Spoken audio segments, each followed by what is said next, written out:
देखते हैं कि एसआईआर प्रमुख रूप से और मौलिक रूप से राजनीतिक मुद्दा है।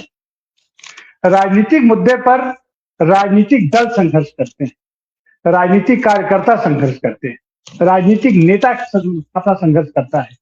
और हम तो ये मानते हैं कि भारत में कोई राजनीतिक दल है ही नहीं, कोई राजनीतिक दल नहीं है।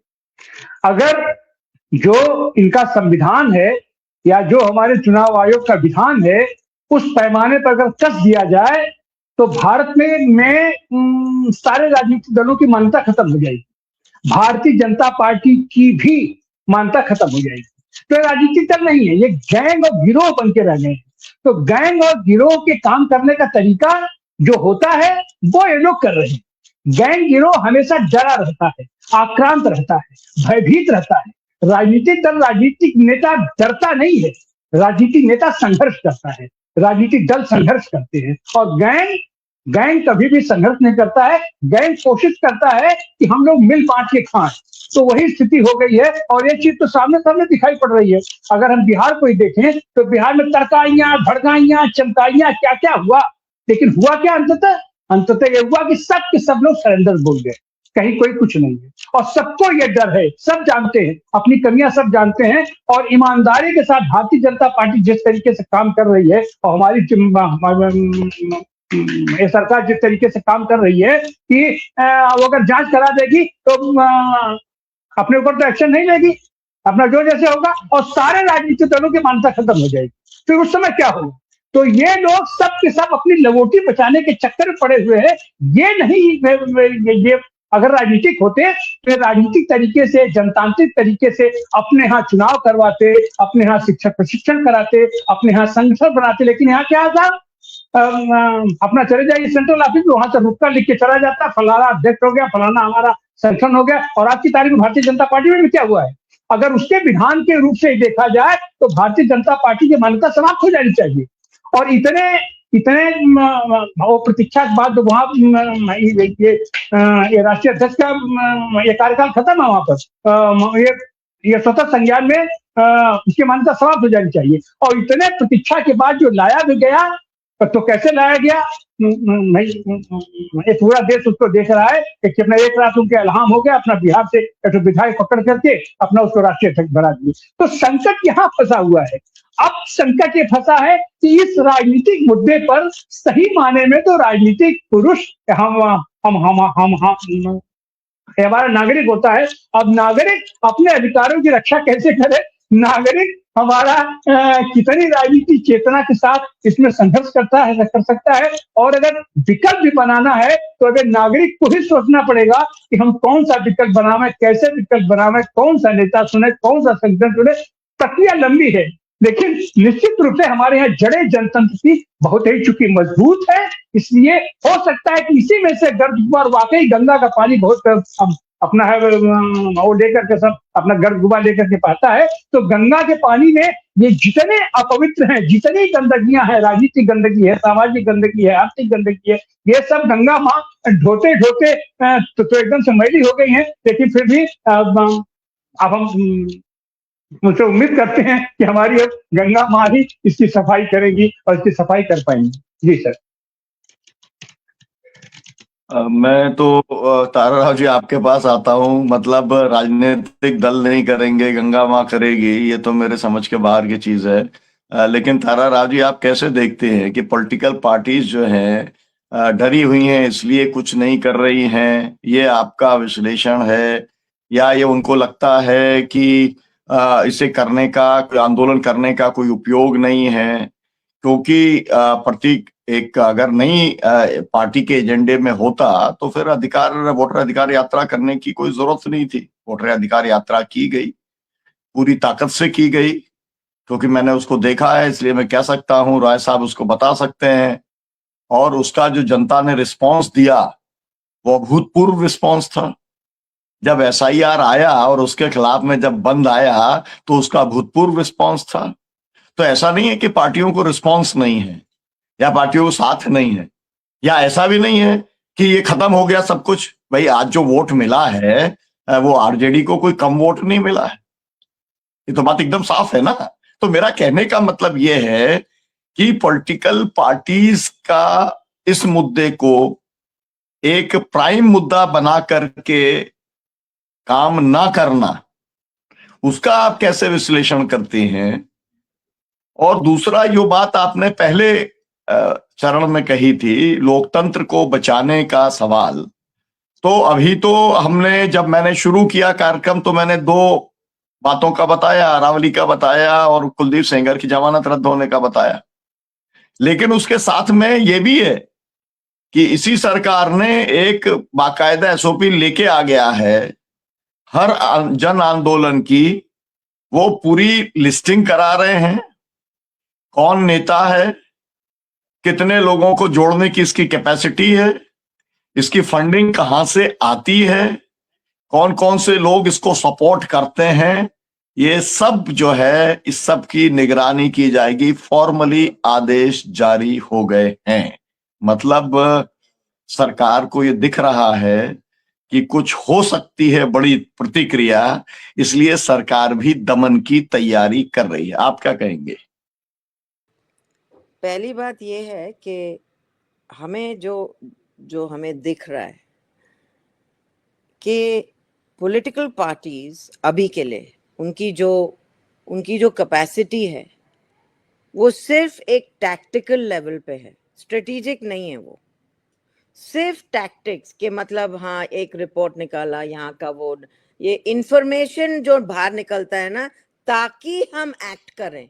वो दूसरा भाग जो है ना कि हाँ अब ये डेटा बाहर निकला है, अब हम क्या करें, वो पॉलिटिकल पार्टीज में है ही नहीं। अब आप कहेंगे शायद क्योंकि मतलब लोग हैं नहीं ठीक वाले, या तो भाई स्लीपर सेल भरे हुए हैं सारे पार्टियों में, अरे बहुत सारे मतलब उसमें रीजंस हो सकते हैं। पर बात ये है कि पार्टियां अभी, ये डरने की बात नहीं है। हमें नहीं लगता है कि 2024 के बाद ये डरने वाली बात नहीं है। थोड़ा सा बदल गया है, ये थोड़ा शिफ्ट हो गया है। पर ये जो कैपेसिटी के भाई हम करें क्या, ये जो इमेजिनेशन है ना, ये कैंपेनिंग के लिए थोड़ा सा इमेजिनेशन की जरूरत है।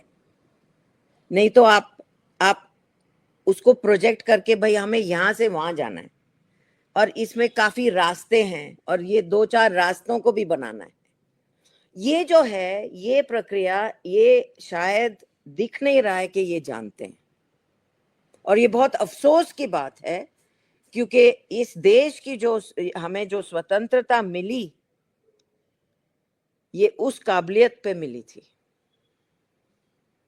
और इसीलिए अभी जो हम कह रहे हैं कि अच्छा ये पॉलिटिकल पार्टीज जो करेंगी, हमें तो लगता है कि वो बोनस होगा, और उनको हमारे साथ लाना या हम उनके साथ चलें। अब उनका कोई 5 तारीख का कुछ है, 7 तारीख का कुछ है, पर वो हमारे साथ बात थोड़ी करते हैं। वहां पे भी एक क्लास डिवाइड है। वो सोचते हैं भाई हम हैं मतलब शहंशाह, है ना, पॉलिटिकल पार्टीज है ना। अरे 1 साल पहले ही हमने कह दिया था कि भाई 79 सीट्स की चोरी हुई है। तो बात यह है कि संगठित होना, बहुत किस्म के संगठन कनेक्शंस बनाने हैं। और ये जो पॉलिटिकल पार्टीज हैं, इनके पास अगर स्ट्रेटेजिक यहाँ पे मंशा होती, तो ये बहुत अलग तरीके से वो अपने को मैदान में उतार के हमारे साथ, लोगों के साथ जो भी हैं, बहुत अलग तरीके से। अब आप वहां खड़े होके सिर्फ संविधान को दिखाना सही है, 2024 के लिए ठीक था, पर अब क्या हो रहा है? और अब आप क्यों नहीं ये संविधान और मुद्दा, अभी आपका ये मनरेगा का आया है, अब मनरेगा और एसआईआर को जोड़िए ना। आपने रिपोर्ट निकाली, 2-4 रिपोर्ट निकाल दिए हैं, उसका एक मतलब, उसका एक समरी क्या है कि भाई ये होने वाला है, 12 स्टेट्स में होना है। 12 स्टेट्स कितने हैं? 304 सीटें पार्लियामेंट, अभी के जो पार्लियामेंट में 304 सीट है वो जो 12 स्टेट्स हैं। और उसमें हम क्या, अब देखिए उनकी ये जो फ्रेमिंग है ना कि भाई एक एजेंडा बनाओ, एक नैरेटिव बनाओ, एक मतलब एक चलो आगे, दम से चलो, लोगों को अपने साथ लो, ये है ही नहीं। और ये कैपेसिटी इसीलिए नहीं है क्योंकि ये जो पार्टियों में ये कल्चर ही नहीं है कि इसको ग्रोथ को इतना मतलब वाइड बनाए। ये अपने एक एक टुकड़े वाले लीडरशिप हैं सब में। एक ही लीडर है, उसको वो जो बोलेगा कुछ तभी सब हिलेगा। अब ये संगठित होके कलेक्टिव लीडरशिप तो कभी आपने कभी देखा है? तो इसीलिए ये जो मूवमेंट बनाना है इस देश में, आपको याद होगा, हम अपना हिस्ट्री अच्छी तरह जानते हैं। आप अपने अब देखिए क्या क्या हमारे इस फ्रीडम स्ट्रगल में क्या एक ही नेता था? कितने नेताएं थे? कितना संगठित काम हुआ है? अब इनको ये समझ नहीं है। इनके 140 साल हो गए हैं। इनको थोड़ा सा इंट्रोस्पेक्शन भी करना चाहिए ना कि क्या हो रहा है, हम कहाँ आए हैं, यहां से कहाँ जाना है। तो इसीलिए हमें लगता है ये बहुत अच्छा अपॉर्चुनिटी है। हम ये नहीं कह रहे हैं भाई चलो फिर छोड़ दो सब कुछ। ये अपॉर्चुनिटी है कि हम सब संगठित हों और हम एक दूसरे से बात करें और ये सीखें कि हम एक साथ कैसे काम कर सकते हैं। तब ये लोग डरेंगे। अब ये कहते हैं ना जी डरो मत, हाँ हम नहीं डरेंगे, पर इनको तो फिर पीछे हटाना है ना। 1 साल में ये देश बदलेगा। 2026 इसी टाइम पे 1 साल अब से ये देश बदल चुका होगा। ये आप लिख के ले लो, आपको मालूम भी होगा। क्योंकि कि जन संगठन या जन आंदोलन पॉलिटिकल पार्टीज के सब्स्टिट्यूट नहीं हो सकते। ये बात हम अच्छे ढंग से जानते हैं क्योंकि जी जनतंत्र के अंदर, संसदीय लोकतंत्र के अंदर पार्टियां चुनाव लड़ती हैं। जन संगठन जो है वो पब्लिक ओपिनियन बनाने का काम कर सकते हैं। जो काम उन्होंने अभी किया जी हाँ, कुलदीप जी हाँ। सेंगर के मामले में, नारावली के मामले में, वो काम कर सकती हैं। लेकिन चुनाव तो पॉलिटिकल पार्टीज लड़ेंगी, सरकार तो वही बनाने का काम करेंगी। तो हम कितना भी रेडिक्यूल कर लें या हम कुछ भी मतलब पार्टियों को आरोपित कर लें, फाइनली तो पार्टियों को ही परसुएट करना पड़ेगा। और ये भी बात एकदम साफ बात है कि जब जब मौका आया है तब किया भी है पॉलिटिकल पार्टीज ने।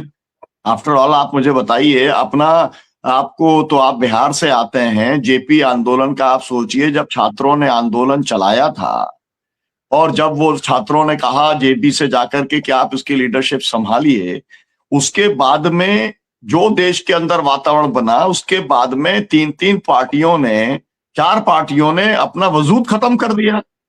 तो पॉलिटिकल पार्टी थी ना, वो जो जनता पार्टी अगर नहीं बनी होती तो फिर जन संगठनों का कितना भी लोकतंत्र के लिए आग्रह रहता तो नतीजे नहीं निकलते। तो पार्टियों का इतिहास तो है करने का, और लेफ्ट की पार्टियां जो सोशलिस्ट पार्टियां, सबका अपना एक अपना पूरा इतिहास है। तो आप इस पर क्या कहेंगे, कितने आशावादी हैं आप? जी, बहुत अच्छा आपने विश्लेषण किया है परिस्थितियों का कि जो नागरिक होते हैं या जन संगठन होते हैं वे केवल सपोर्टिव फोर्स है। आखिर तो करना राजनीतिक दलों को ही है।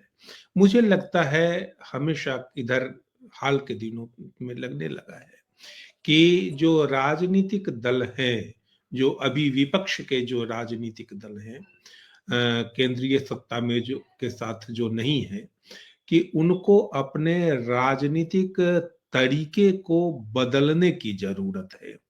अभी तक जो हो रहा है वह वन टाइम इवेंट के रूप में हो रहा है कि जो यात्राएं भी निकल रही हैं वे इवेंट के रूप में हो रही हैं। उन यात्राओं को देखकर आशा तो बड़ी जगती है, उसमें उमड़ती हुई भीड़ को देखकर, मगर वह आशा वोट में कन्वर्ट नहीं हो रही है। मैं याद करता हूं अभी बात करते हुए अमेरिका की राजनीति को कि ममदानी की बड़ी चर्चा हुई, न्यूयॉर्क के वे मेयर निर्वाचित हुए। उनके उनके विरोध में राष्ट्रपति ने कहा, उनके विरोध में वहां के बड़े कुछ पूंजीपतियों ने कहा कि हम तो शहर ही छोड़ देंगे। ममदानी ने या कुछ और जो कम्युनिस्ट 3 वहां पर कम्युनिस्ट भी जीते हैं, कि इन लोगों ने कौन तरीका अपनाया। अपने यहाँ भी कांशीराम वगैरह ने जी ने यह तरीका अपनाया था कभी, कि एक एक आदमी के साथ जुड़ने की राजनीति, कि अभी उसने जो विचार पर जो कब्जा कर लिया है, लोगों की मानसिकता पर जो कब्जा कर लिया है, उसकी तोड़ क्या होगी, कि एक एक आदमी के साथ जुड़ने की, उनसे बात करने की, कि राजनीतिक दलों के कार्यकर्ता निकलकर लोगों के साथ संवाद स्थापित करें, लोगों का विश्वास हासिल करें। और इस तरह मैं समझता हूं कि अगर इस राजनीति को अख्तियार किया जाएगा तो निश्चित रूप से हम उस जाल को, जो जाल अंधेरा फैला रहा है, उस जाल को फाड़ने में, उस जाल को काटने में कामयाब हो सकेंगे। मुझे लगता है कि इसी तरह की राजनीति का अवलंबन यहाँ पर लिया जाना चाहिए। जी, अच्छा जारी रखेंगे। पॉलिटिकल पार्टीज जो है अपोजिशन की, उनकी बहुत बड़ी स्ट्रेंथ है पार्लियामेंट के अंदर, जिसको डिनाई नहीं किया जा सकता, और इसलिए संभावनाएं भी बहुत सारी हैं। कब उन संभावनाओं को हम सड़क पर देख पाएंगे, इसके लिए तो हमको अगले साल का अभी इंतजार करना पड़ेगा। मुझे लगता है कि वो परिस्थिति जरूर बनेगी। तारा राव जी ने बहुत आशा व्यक्त की है कि 1 साल के अंदर पूरे देश की परिस्थिति बदलेगी। हम भी अपने को उस आशा के साथ में जोड़ते हैं, लेकिन हम ये भी कहना चाहते हैं कि अपोजिशन को इसके अंदर सबसे महत्वपूर्ण भूमिका लेने का काम करना पड़ेगा। भारत की सिविल सोसाइटी इतनी परिपक्व है और एक तरीके से इतनी कमिटेड है कि वो अपनी भूमिका को निभाएगी, लेकिन उसके लिए विपक्ष को सड़कों पर उतरना पड़ेगा। बहुत बहुत शुक्रिया, बहुत बहुत धन्यवाद तारा राव जी और अनिल राय साहब और डॉक्टर आनंद प्रकाश तिवारी जी। बहुजन संवाद के दर्शकों से अपील कि इसको आप शेयर करें, ताकि ये जो बहस है